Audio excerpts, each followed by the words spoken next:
আজ বানিয়ে নিলাম 1 বাইট পিৎজা রেসিপি। এখানে একটা ব্রেডের প্যাকেট নিয়ে নিয়েছি, কয়েকটা ব্রেডের পিস নিয়ে নিলাম। এখন একটা গ্লাস বা বাটির সাহায্যে গোল গোল করে শেপ করে কেটে নিব।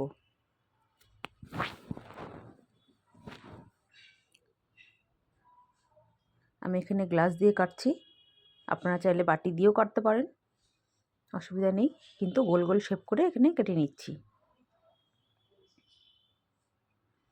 তো কয়েকটা ব্রেডের পিস এরকম গোল করে কেটে নিয়ে নিলাম। এখন এর মধ্যে দিয়ে দিব টমেটো কেচাপ, লাগিয়ে দিচ্ছি। তো সমস্ত ব্রেডগুলোতেই টমেটো কেচাপ প্রথমে লাগিয়ে নিচ্ছি।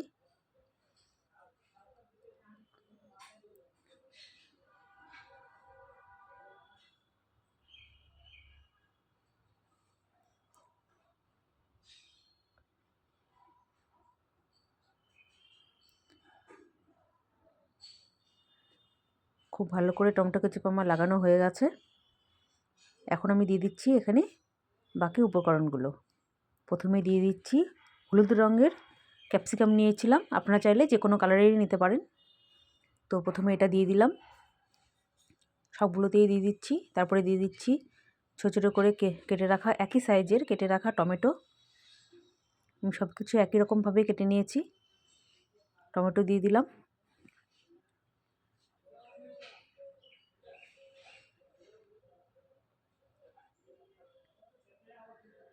এখন দিয়ে দিব পেঁয়াজ।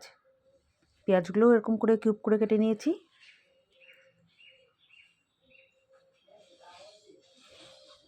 যেহেতু জিনিসটা ছোট, তো সেভাবেই দিতে হবে, অল্প অল্প করে সব কিছু।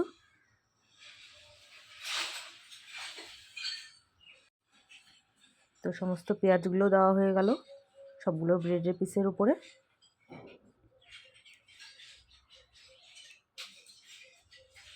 এখন দিয়ে দিব চিলি ফ্লেক্স। আমার এখানে শুধু চিলি ফ্লেক্স ছিল জন্য চিলি ফ্লেক্স দিলাম। আপনারা চাইলে আপনাদের ঘরে অর্গ্যানো থাকলে অর্গ্যানোও দিতে পারেন।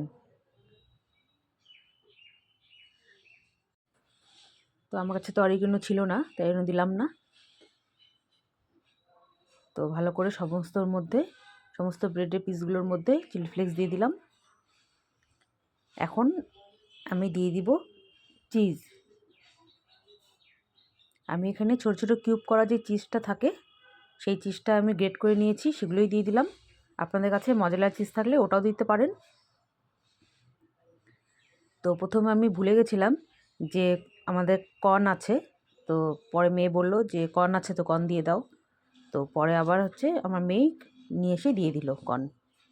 তো উপর দিয়ে কর্নটা দিয়ে দিলাম। কর্নটা অ্যাকচুয়ালি ভিতরে দিলে ভালো হতো, তো যাই হোক আমি যেহেতু ভুলে গেছিলাম, মেয়ে দিয়ে দিল। এখন কর্ন দিয়ে দিচ্ছে আমার মেয়ে। তো কর্ন দিয়েও খুব ভালো করে সাজিয়ে নিলাম।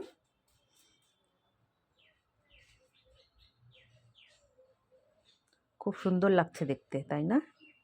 আমার কাছে কিন্তু খুব সুন্দর লেগেছে।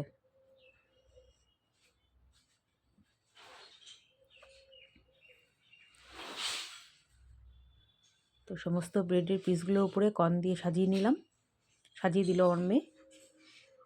এখন এটা আমি একটা গ্যাসের উপরে, গ্যাসটা জ্বালিয়ে নিয়েছি, গ্যাসের উপরে একটা রুটি ভাজার যে তাওয়া থাকে, লোহার তাওয়া, সেই তাওয়া বসিয়ে দিয়েছিলাম। তো সেই তাওয়ার উপরে একটা স্ট্যান্ডের উপরে এই থালাটা বসিয়ে দিলাম। এখন একটা ঢাকনা দিয়ে ঢেকে দিলাম। তো প্রায় 5 মিনিট পর ঢাকনা খুলছি। গ্যাসের ফ্লেমটা একদম লোতে রাখা আছে। দেখুন কত সুন্দর হয়েছে। হয়ে গেল আমার 1 বাইট পিৎজা রেসিপি। যদি রেসিপিটা ভালো লাগে প্লিজ লাইক শেয়ার কমেন্ট করবেন, আর অবশ্যই সাবস্ক্রাইব করবেন। দেখা হবে নতুন অন্য কোনো ভিডিওর সঙ্গে। দেখুন কত সুন্দর হয়েছে। এখন সবাইকে দিয়ে দিব, আমিও খেয়ে নিব।